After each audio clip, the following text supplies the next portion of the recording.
Hello students, let's start with today's topic, and today's topic is osmosis and osmotic pressure.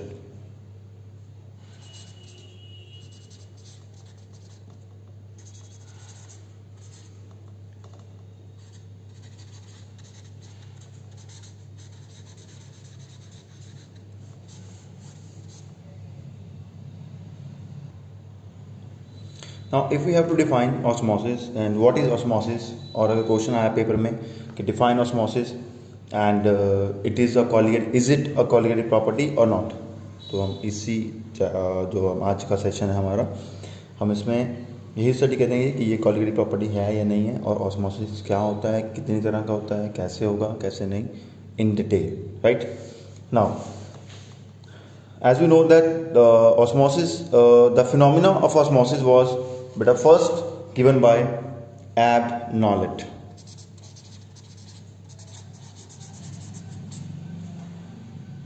In 1748, and osmosis is derived from a Greek word जो osmosis है, it is derived from a Greek word called osmos, which means to push.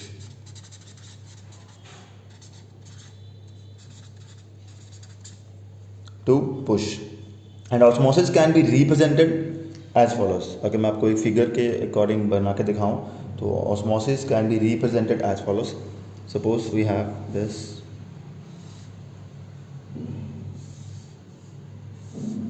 There is a partition. Suppose this is a chamber A, this is chamber B, and this is a partition of a substance which is known as semi-permeable membrane. ठीक है, एक होता है impermeable membrane जिसमें से कोई भी चीज़ पास नहीं होगी. Semi permeable means something can be passed through this substance or membrane. Okay, and next one we have, suppose in this chamber A we add a pure solvent, and suppose in chamber B we add a solution, that is a solvent plus solute.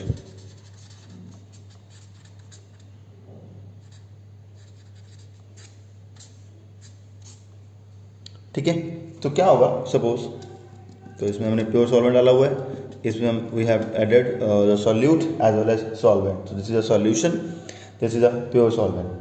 So after some time we can say when a pure solvent is separated from solution using semi permeable membrane, then the solvent molecules pass through the membrane from pure solvent to the solution.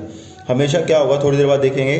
तो अगर हम यहाँ पे एक level imagine कर लें कि इसमें वाटर प्योर सॉल्वेंट का लेवल इतना है, इसमें लेवल इतना है. ठीक है, तो क्या होगा, कुछ देर बाद देखेंगे तो प्योर सॉल्वेंट की अमाउंट जो है या प्योर सॉल्वेंट की डायरेक्शन ऑफ फ्लो है, इट ऑलवेज टुवर्ड्स सॉल्यूशन होगा, एंड इसका लेवल कम होता जाएगा, इसका लेवल क्या होगा, इंक्रीज होगा. तो इससे हमें पता लग जाएगा लेवल से कि सॉल्वेंट जो है वो प्योर सॉल्वेंट से टुवर्ड्स सॉल्यूशन की तरफ जा रहा है. और we can say from the higher concentration of solvent to the lower concentration of solvent, क्योंकि इधर सॉल्यूट भी ऐड हो गया ना, तो यहाँ पे सॉल्वेंट की कंसंट्रेशन कम है पर इधर क्या है, ज़्यादा है. From the higher concentration of solvent to the lower concentration of the solvent. ठीक है, and when two solutions suppose of different concentrations are separated. अभी सपोज एक और डायग्राम के जरिए आपको बता रहा हूँ. ये तो हो गया टू अलग अलग सॉल्यूशन थे, एक प्योर सॉल्वेंट था, एक सॉल्यूशन था. सपोज दोनों ही सॉल्यूशन ही हैं, chamber A chamber B, this is semi permeable membrane SPM, semi permeable membrane, and suppose in this we have added a dilute solution, and in this we have added suppose a concentrated solution.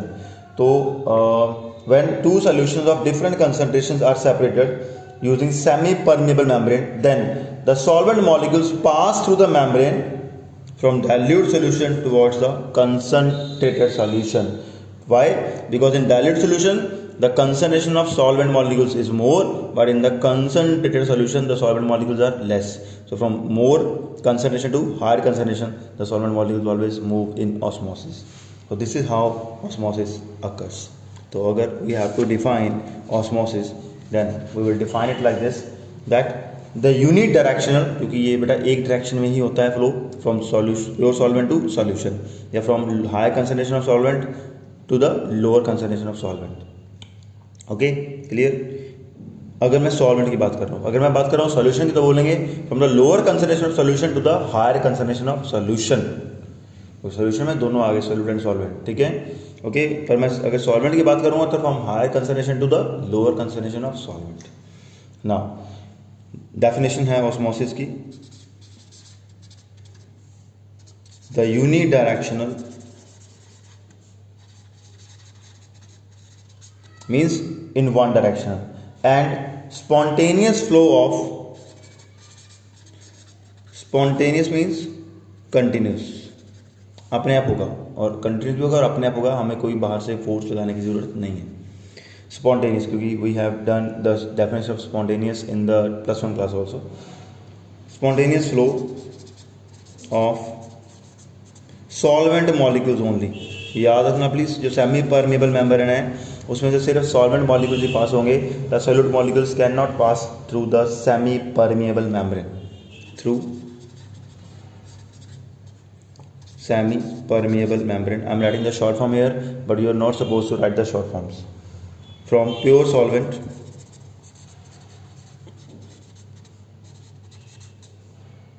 Towards solution, or we can say from dilute solution towards concentrated solution, or from dilute solution towards concentrated solution. Okay, so this is the definition of, we can say, osmosis. And an effect similar to osmosis was observed when two solutions of different concentrations of non-volatile solute are taken in separate beaker closed in a bell jar. Bell jar, कोई jar ऐसा होता है बेटा, उसके ऊपर एक dot सा लगा होता है, हैंडल लगा होता है, उसको बेल जार बोलते हैं। Suppose we I will show you with help of a diagram. Suppose we have a bell jar, हमारे पास सपोज एक बेल जार है। बेल जार ऐसे होता है, नीचे स्टैंड होगा बड़ा सारा, ऊपर एक ऐसा लगा होता है उसके लिए उठाने के लिए उसको, तो ये बेल जार है। तो बेल की तरह लगता है ना ये इतना, इसलिए that is known as bell jar. And if we place the two solutions in it into separate beakers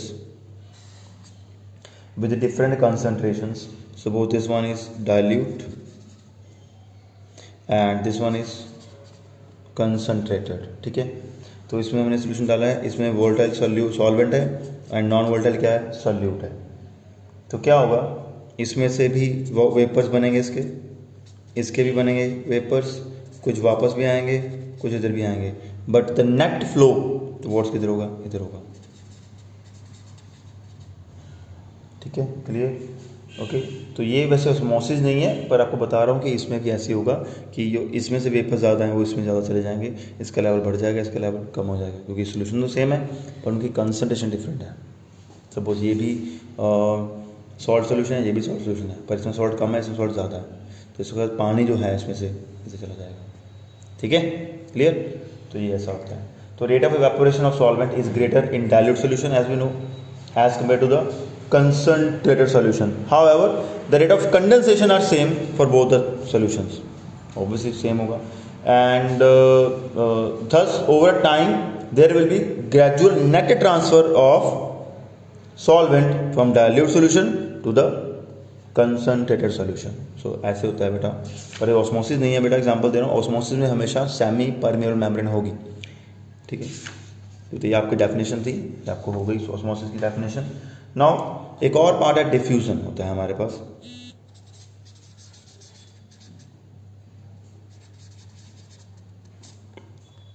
diffusion, diffusion पता है हमें, द इंटरमिक्सिंग ऑफ टू और मोर सब्सटेंसेस ऑफ देयर ओन, है ना, ये होता है ना, इंटरमिक्सिंग ऑफ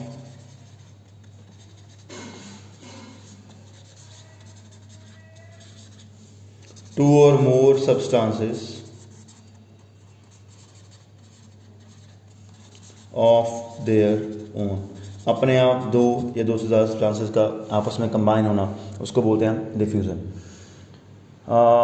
चाहे वो गैसेस सॉल्यूशन हो, चाहे वो लिक्विड सॉल्यूशन हो, that is known as diffusion.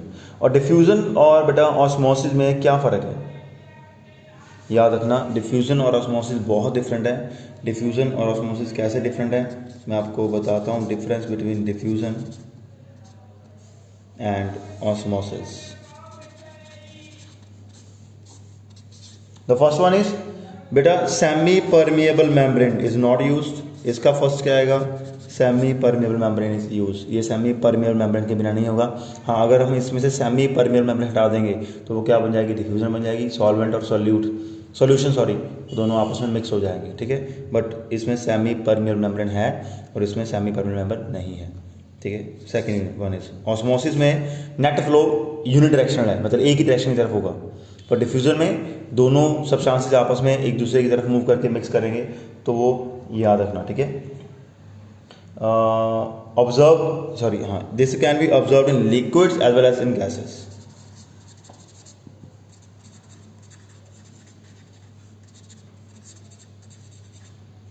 But osmosis can be observe only in liquids.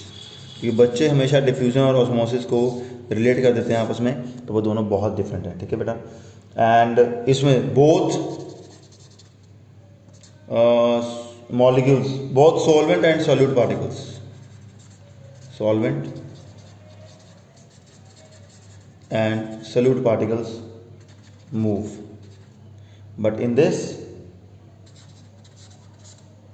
Only solvent molecules या पार्टिकल्स मूव, ठीक है। इनमें दोनों मूव करेंगे एक दूसरे की तरफ, और इसमें सिर्फ सॉल्वेंट ही मूव करेगा सॉल्यूशन की तरफ। अगर हम फोर्थ की बात करें, it can not be stopped. ये हम रास्ते में इसको रोक नहीं सकते, इसको रोक सकते हैं। कैसे बताऊंगा नेक्स्ट में। It can be stopped in between, कैसे बताऊंगा। अगर इन बिटवीन की स्टार्टिंग में भी रोकना है तो भी रोक सकते हैं हम, ठीक है, by applying extra pressure on the solution side. बताऊंगा कैसे, अब आएगा, ठीक है। नाउ ये हो गया क्लियर, ये याद रखना प्लीज। एंड इसमें होता है हमेशा from high concentration to lower concentration of solution. इसमें होता है from lower concentration to the higher concentration of solution, बोल रहा हूँ, सॉल्वेंट नहीं बोल रहा। तो ये था difference between diffusion and osmosis. And next one is semi permeable membrane. बार बार बोल रहे हैं हम एसपीएम, एसपीएम क्या होता है, तो सेमी परमिएबल मेम्ब्रेन। बेटा सेमी परमिएबल मेम्ब्रेन जो है बहुत तरह की होती है। It is a membrane which allows the solvent molecules only to pass through it, but however solute molecules can not pass through the membrane. There are number of semi permeable membranes available. Examples हैं बहुत सारी, पता लग गया मैं क्या बोला, कि सेमी परमिएबल मेम्ब्रेन वो होगी which allows only solvent molecules to pass through it, not the solute molecules. Example बहुत हैं, एक है हमारे पास parchment paper, animals bladder, mostly pig bladder use करते हैं, एनिमल ब्लैडर, ठीक है। And we have cellulose nitrate. Examples are important for the MCQs. Cellulose nitrate, कई बार कुछ एग्जाम्पल्स दी होती हैं, बताना होता है कि इसमें से कौन सी सेमी परमेबल है, कौन सी नहीं है, ठीक है। और cellulose acetate etcetera, these are the examples for semi permeable membrane, ठीक है। Next one is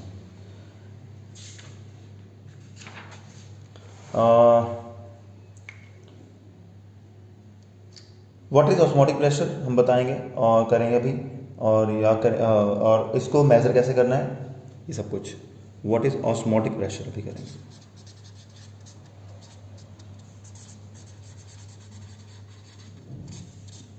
and how the semi permeable membrane works, that is not important, इतना इंपॉर्टेंट नहीं है वो, जो इंपॉर्टेंट जो है वो है जो वो है व्हाट इज़ ऑस्मोटिक प्रेशर। तो मेरे पास एक, मैं सपोज एक डायग्राम बना रहा हूँ आपके लिए समझाने के लिए कि ऑस्मोटिक प्रेशर एक्चुअली होता क्या है।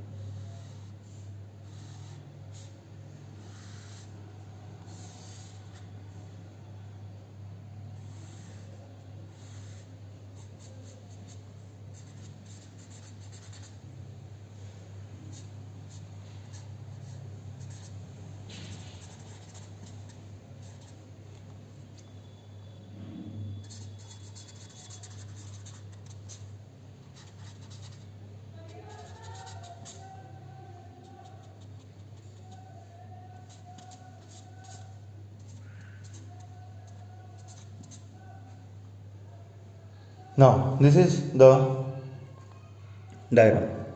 दो चैम्बर हैं, एक चैम्बर ए है, एक चैम्बर बी है। ए में हमने ले लिया सॉल्यूशन, उसके ऊपर लगा हुआ है मूवेबल पिस्टन। ए के ऊपर लगा हुआ है बी, डाला हुआ है बी चैम्बर, उसमें डाला हुआ है सॉल्वेंट, उसके ऊपर एक कैपिलरी है जिसमें हमें उसका फ्लो या प्रेशर पता लगता है कि फ्लो इंडिकेटर पता लगता है कितना फ्लो है, भी वो नीचे को मूव कर रहा है या ऊपर को जा रहा है, बाहर निकल रहा है, दैट इज़ फ्लो इंडिकेटर, जिससे पता लग जाएगा हमें कि सॉल्वेंट जो है इधर को जाएगा या बाहर आएगा। ठीक है, क्लियर। तो हमने क्या करना है, इसको छोड़ देना है ऐसे। जब छोड़ोगे कुछ देर के लिए, then we will observe that some solvent, ये जो लेवल है फ्लो का इंडिकेटर है, फ्लो है इसका, ये डिक्रीज होना शुरू करेगा। जब ये डिक्रीज होना शुरू करेगा मतलब उस तब क्या होगा, जो सॉल्वेंट मॉलिक्यूल्स हैं they will start flowing towards solution side. तो हमने अभी क्या करना है, यहाँ पे एक एक्सटर्नल प्रेशर लगाना है।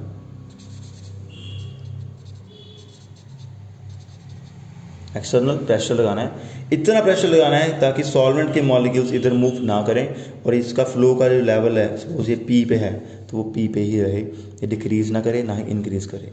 तो हम जो यहाँ पे एक्स्ट्रा प्रेशर अप्लाई कर रहे हैं to prevent the entry of solvent molecules into the solution side, that pressure is known as osmotic pressure.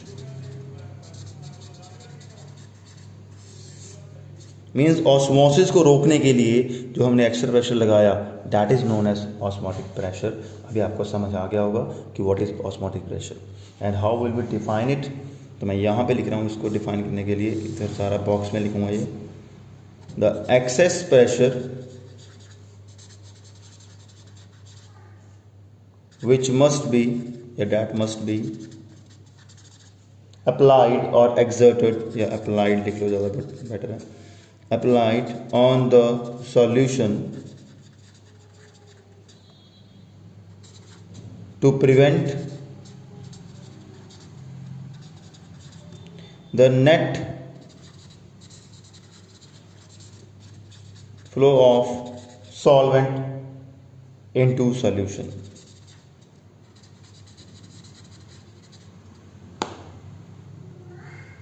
through SPM, semi permeable membrane. ठीक है, that is known as osmotic pressure. याद रखना ये please, important है, easy था, समझने के लिए भी बहुत इजी है। इस पे एक एक्सपेरिमेंट हुआ था, and experiment is conducted by Hartley and Berkeley, दोनों साइंटिस्ट थे, and that's why its experiment is also name as Berkeley and Hartley's method to determine the osmotic pressure. Experimental determination of osmotic pressure is done by Hartley's and Berkeley's method. We will do it now, and I will draw the apparatus for you to understand how they measure the osmotic pressure of the solvent. Now this is the actually apparatus that is formed by Berkeley and Hartley to determine the osmotic pressure experimentally. Now in this we have taken a chamber that is of black, that is मैंने बनाया जो, it is of gun metal, or we can say porcelain tube with a copper ferrocyanide membrane in its wall is fitted and enclosed in a metallic vessel made of gun metal। ठीक है, तो इसके अंदर एक tube fit की हुई है बेटा, ये वाली पोर्सलेन से बनी हुई है, विद कॉपर फेरोसाइनाइड इसमें है, that act as a semi permeable membrane, which is fitted, this tube is fitted in the chamber that is made up of gun metal. Now that porcelain tube is fitted with capillary at one end, I can पे capillary है, and the reservoir of solvent at the other end, ठीक है। A piston and a pressure gauge, piston एक, ये pressure gauge है, is attach to the metallic cylinder, this metallic cylinder containing solution, whose osmotic pressure is to be determine. हमने इसका osmotic pressure क्या करना है, फाइंड करना है, इसलिए हमने यहाँ पे प्रेशर गेज लगाया है। जितना प्रेशर अप्लाई करेंगे वहाँ पे इसका प्रेशर आ जाएगा, तो हम नोट कर लेंगे, ठीक है। Now the water will move from the porous pot, ये ट्यूब है ना, पोरस है, semi permeable membrane, to the solution across the membrane of copper ferrocyanide हो जाएगा ये। As a result of this movement बेटा क्या होगा, इससे the level of water will fall down, यहाँ से वाटर का लेवल क्या होगा, फॉल होगा। Now the pressure is applied on the piston, हमने प्रेशर पिस्टन पे अप्लाई करना है ताकि so that not only reverse osmosis takes place but also the water level is maintained at initial level P, ताकि इसमें जो water चला गया वो सारा वापस भी आ जाए और इसका लेवल जो है वो मेंटेन हो जाए, ठीक है। इसमें से वाटर बाहर निकालना है, इसका वाटर जो चला गया वापस निकालना है, उसको बोलते हैं रिवर्स ऑस्मोसिस, बाद में बताऊंगा, ठीक है। तो इनिशियल लेवल हमने पी मेंटेन करना है, यहाँ पे इतना प्रेशर लगाना है ताकि वाटर इससे यहाँ ना जाए, okay. The magnitude of applied pressure, जो हमने अप्लाई किया, it will be equal to the osmotic pressure, वो कहाँ पे नोट होगा, wire gauge sorry pressure gauge पे मेजर हो जाएगा हमें, ठीक है। तो ऐसे इसको हमने ऑपरेट करना है, ये ऐसे ऑपरेट किया था उन्होंने। And advantage of this method is क्या है, it is most accurate method and less time taking, time consuming कम है, सबसे बेस्ट एक्यूरेट है आज तक का। And osmotic pressure is balanced by externally applied pressure using piston, osmotic pressure जो है उसको हमने बैलेंस कर लिया पिस्टन यूज करके, clear. And next one is hence there will be no effect on the semi permeable membrane and it will not damage, तो ये permeable membrane damage नहीं होगी, तो इस पर कोई इफेक्ट नहीं पड़ेगा जो पिस्टन अप्लाई कर दिया हमने, ठीक है। Since the flow of solvent to the solution is restricted, solvent का फ्लो सॉल्यूशन तक नहीं जाएगा, hence the concentration of solution will not change during this experiment, तो कंसंट्रेशन चेंज नहीं होगी, सबसे एक्यूरेट मेथड है, लेस टाइम टेकिंग है, और ऑस्मोटिक प्रेशर जो है वो बैलेंस कर दिया हमने उसको by applying external pressure. It is the best method and this is how it can be done, and it was done you can say by Hartley and Berkeley. तो मैं वो नाम लिख देता हूँ इसका, HERTLEY post office and BERKELEY post office method, spelling याद रखना, Hartley's and Berkeley's method, this was right. Now we will do some theory of osmotic pressure, the theory of osmotic pressure, that is Van Hoff theory of dilute solution बोलते हैं इसको हम, theory of osmotic pressure, or we can say it Van Hoff theory of dilute solutions,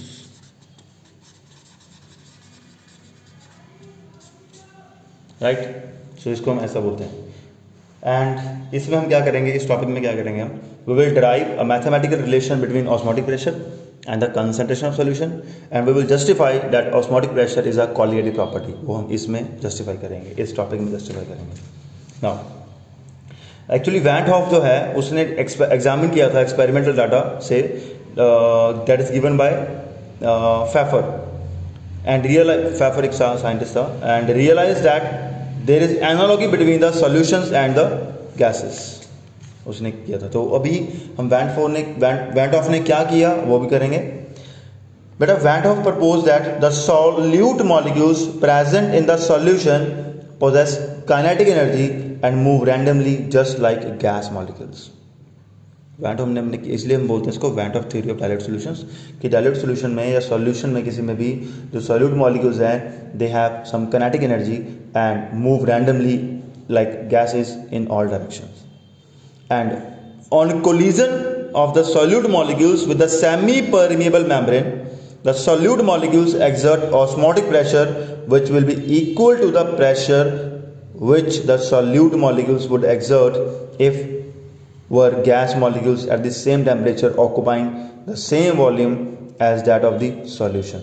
तो ये theory थी उसकी कि जब कोलिजन होती है सेमी परमेबल मेम्ब्रेन के साथ किसकी, सॉल्यूट मॉलिक्यूल्स की, तो जो सॉल्यूट मॉलिक्यूल है बेटा वो उतना ही प्रेशर एक्सर्ट करते हैं जो इक्वल होता किसके, अगर सॉल्यूट मॉलिक्यूल्स की जगह पे गैस मॉलिक्यूल्स होते, अगर वो सेम टेम्परेचर पे सेम वॉल्यूम ऑक्यूपाई करेंगे. सो द गैस लॉस जो हमने किए थे can be applied on dilute solutions. In the class +1 we did the gas laws, Boyle's law, Charles law, या राइट, एवोगाड्रोस लॉ, ठीक है, गै-लुसाक्स लॉ. तो we will apply 3 of them in this solution, in this theory given by van Hoff. तो उसको नाम, first law का नाम दिया गया वैन हॉफ्स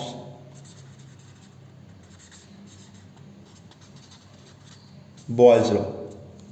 तो वैन हॉफ्स बॉयल्स लॉ के अकॉर्डिंग द ऑस्मोटिक प्रेशर को बेटा हम याद रखना, ऑस्मोटिक प्रेशर को डिनोट करते हैं पाई से, ठीक है. And osmotic pressure that is pi is inversely proportional to volume of the solution at constant temperature. Lesser the volume is, greater will be the osmotic pressure. Obviously जितना volume कम होगा उतने particles, solid particles ज़्यादा टकराएंगे semi permeable membrane से, जितना वो ज़्यादा amount में टकराएंगे उतना प्रेशर क्या हो जाएगा, ज़्यादा हो जाएगा. So pi is inversely proportional to V at constant temperature. This is for 1 mole of substance. For 1 mole of substance at constant temperature. This is Boyle's law, Van 't Hoff's Boyle's law. ठीक है, we will mark it as first. Second law given by Van 't Hoff is Van 't Hoff's Gay-Lussac's law.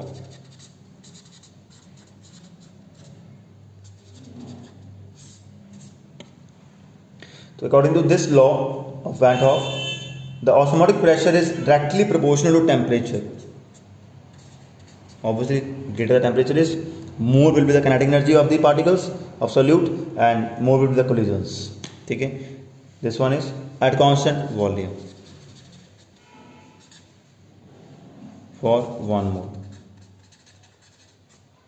ठीक है, mark it as second. Pi is inversely proportional to V, pi is directly proportional to T. Now this is second, this is first. Now compare first and second. जब combine first and second we will get what? Combining 1 and 2 we will get pi is proportional to T upon V, or this implies pi is equal to S T upon V, where S is a constant. Clear, हमने कोई भी S को constant लगा दी, that is solution constant. जैसे होता था ना gas में, गैस कांस्टेंट R, तो हमने यहाँ पे S लगा दिया, वैसे ही सोल्यूशन कांस्टेंट. ठीक है, right. Then it will become pi V is equal to ST, right, for 1 mole of gas, for 1 mole of solution, sorry, substance. And for n moles pi V is equal to NST, इसमें ना nRT, तो यहाँ पे NST हो गया. And as we know that pi is equal to n upon VST, we can write it. Yes, we can also write it. N upon V, number of moles upon volume, is equal to concentration. So CST. Okay. So C is constant. Oh, sorry, S is constant. Temperature. If temperature is constant, then we can say pi is directly proportional to C, which is a concentration of solution, and that's why we can say it is a qualitative property. कह सकते हैं हम. Obviously यार कोई दिक्कत नहीं. ठीक है, क्लियर. यहाँ पे हम R ले लो, S ले लो, कुछ भी ले लो, कोई चक्कर नहीं होगा. ठीक है जी, clear. So this is we can say becomes the equation for numericals also, that is pi is equal to CRT, CST और RT, और pi is equal to CRT, where R is also known as solution constant and or gas constant we can say, and its value is 0.083 liter बार पर kelvin पर मोल और 8.314 joule पर kelvin पर मोल. वो कैसे भी कर सकते हो, वैल्यू सेम आएंगी. सो this is required expression for osmotic pressure for numericals also. ठीक है, क्लियर. एंड अगर हम वैन, एक और लॉ था, थर्ड लॉ था van 't Hoff Avogadro's law. And according to Avogadro's law क्या था for gases, the two gases of equal concentrations equal volume कह सकते हैं हम ऑफ डिफरेंट सब्सटेंसेस या कुछ भी exert same pressure at the same temperature, यही था। तो इसलिए हम इसको मोल्ड कर दिया हमने सॉल्यूशन पे बेस पे ऊपर वैन 't हॉफ ने। The two solutions of equal concentrations of different solutes exert same osmotic pressure at the same temperature. Suppose solution with the same osmotic pressure are called, and याद रखना solutions with the same osmotic pressure are known as isotonic solutions, ठीक है। सो हम इसको ऐसे भी लिख सकते हैं, the equal volumes of isotonic solutions contain, ऐसे लिख सकते हैं, equal volumes of isotonic solutions, मतलब have solutions having same osmotic pressure. Isotonic solutions contain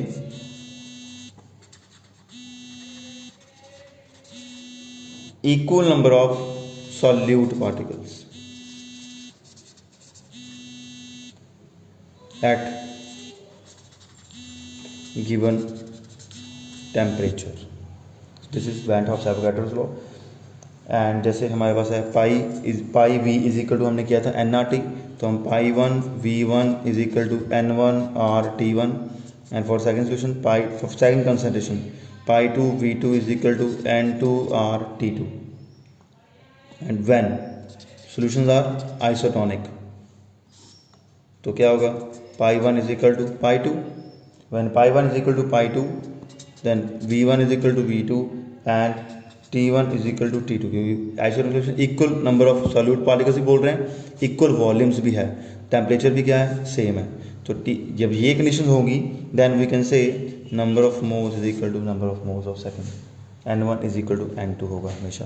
ये न्यूमेरिकल्स पर्पस के लिए है या MCQs के लिए आएगा आपको, तो ज़्यादा इंपॉर्टेंट नहीं है इतना, जो इंपॉर्टेंट था वो मैंने पहले करवा दिया, that is pi is equal to CRT, ठीक है, clear. And then moving on to next we have how to इसको हम थोड़ा सा चेंज करके लिखेंगे, pi V is equal to NRT है फॉर न्यूमेरिकल्स। ये है हमारे पास topic determination of molar mass.